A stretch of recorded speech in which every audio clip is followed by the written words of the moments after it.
지난 주말 몰아친 한파로 제주에는 눈이 내리고 강한 바람이 불었는데요. 감귤 농가에서는 한파 피해가 나타나는 가운데 이번 주 내내 강한 바람과 눈까지 예보돼 겨울 농작물 관리에 비상이 걸렸습니다. 이따금 기자가 보도합니다. 한파가 몰아친 서귀포시 남원읍의 한 감귤밭. 감귤들이 바닥 여기저기 떨어져 있습니다. 지난주까지 20도가 넘는 고온에 균이 번지고 상처를 입었는데 눈까지 맞으면서 팔 수 없는 상태가 된 겁니다. 늦게까지 수확 못한 데는 새 피해, 또 앞으로 추워지면은 그 바람도 세게 불 거고, 그러면 이런 피해가 더 많이 생길 것 같아가지고 정말 그 걱정이 많습니다. 성한 감귤을 골라 빨리 따내야 하지만 감귤 표면의 수분이 마를 때까지 기다려야 해 이러지도 저러지도 못하는 상황. 생육이 끝나 완전히 익은 감귤은 강한 바람과 낮은 기온의 저항 능력이 약해 껍질에 상처를 입거나 알맹이가 어는 피해를 입기 쉽습니다. 귤뿐만 아니라 월동무와 브로콜리 등 겨울 작물들도 습기에 약해 한파에 대비해야 합니다. 밭작물인 경우에는 배수로를 잘 파서 습해가 발생하지 않도록 해주시고, 시설 작물인 경우에는 보온 자재라든지 난방기들을 점검을 해서 적정 온도가 유지될 수 있도록 노력해 주셔야 되겠습니다. 산지에 내려졌던 한파주의보는 해제됐지만 제주는 이번 주 내내 춥겠습니다. 특히 수요일 오후부터는 기온이 더 떨어져 목요일은 영하권까지 내려가겠고 강한 바람과 눈까지 예보돼 농작물 관리에 각별한 주의가 필요합니다. MBC 뉴스 이따금입니다. 연평균 기온 상승과 강수량 증가 등 기후변화가 이어질 경우 제주가 가장 큰 피해를 볼 것으로 예측됐습니다. 한국은행에 따르면 기후변화 영향이 5년 동안 누적되면 제주적 1인당 지역 내 총생산이 전국에서 가장 큰 3.35% 하락할 것으로 예상됐습니다. 제주에 이어 경남이 마이너스 2.39%, 대전이 마이너스 1.54%로 하락폭이 컸고 서울이 마이너스 0.75%로 영향이 가장 적었습니다. 한국은행은 제주가 위도상 가장 남쪽에 있고 도시화와 산업화 비중이 높기 때문으로 분석했습니다. 정부가 세금이 덜 거친다며 초긴축 예산을 편성하면서 제주도의 주요 현안 사업에도 불똥이 튀고 있습니다. 국회는 모레 새 정부 예산을 통과시키기 위해 막바지 심의를 진행하고 있는데 정부는 제주도의 현안 사업들이 시급하지 않다며 대부분의 예산 증액을 거부한 것으로 확인됐습니다. 조인호 기자입니다. 지난 4월 착공된 제주 하수처리장 현대화 사업 공사 현장입니다.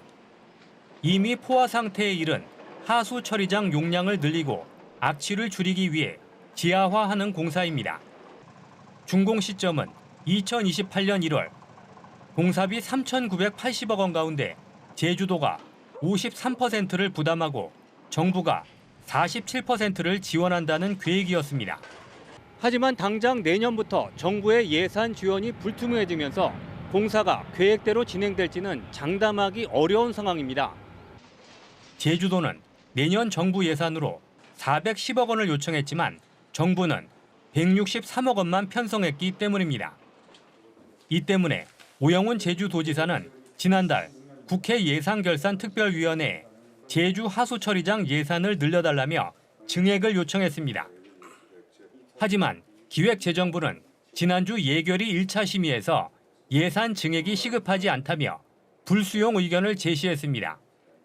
기재부는 제주 하수처리장 현대화 사업과 함께 제주산 농산물 해상 운송비 지원과 제주 감염병 전문병원 설립, 4.3 평화공원 활성화 등 제주도가 예산 증액을 요청한 19개 사업 가운데 16개에 대해 불수용 의견을 제시했습니다.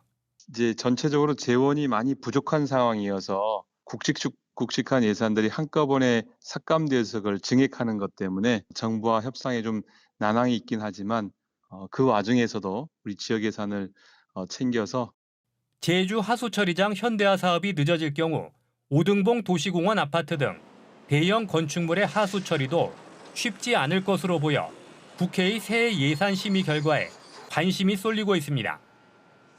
MBC 뉴스 조인호입니다. 갈치잡이 배들은 조업을 마치고 돌아와도 위판장이 열릴 때까지 보통 갈치를 배에 냉동 보관하는데요. 이 점을 노리고 보관 중인 갈치를 훔친 외국인 선원들이 붙잡혔는데 해경은 누군가 사주한 것으로 보고 있습니다. 김하은 기자입니다. 어두컴컴한 새벽, 한 무리가 손수레를 끌고 수협 위판장 사이를 지나갑니다. 무언가를 싣고 한참을 걸어가더니 창고 앞에 멈춰서 싣고 온 물건을 나르기 시작합니다. 배에 보관 중이던 갈치 상자를 훔쳐 창고로 옮기는 범행 장면입니다. 범행에 가담한 건 베트남 국적의 선원 4명. 자신들이 직접 잡아 보관하고 일하는 어선을 범행 대상으로 골랐습니다. 외국인 선원들은 이 창고에 잠금 장치가 따로 없다는 점을 악용해 한밤중에 몰래 들어와 이 안에 있던 갈치 상자 14개를 빼돌렸습니다. 시가 280만 원어치인데 이들은 여기서 그치지 않고 또 다른 배에서 물건을 훔치려다 잠을 자고 있던 다른 선원의 덜미가 잡혔습니다. 이런 어창문을 열면 소리가 납니다. 탕탕탕 하는 소리가 나는 그 소리가 들렸는데 그 찰나에 그 선원들이 그 배에 자고 있었어요. 그 배에 있는 선원들이 나와가지고 누구야 하는 소리를 듣자마자 그 외국 아이들이 다 도망간 거죠.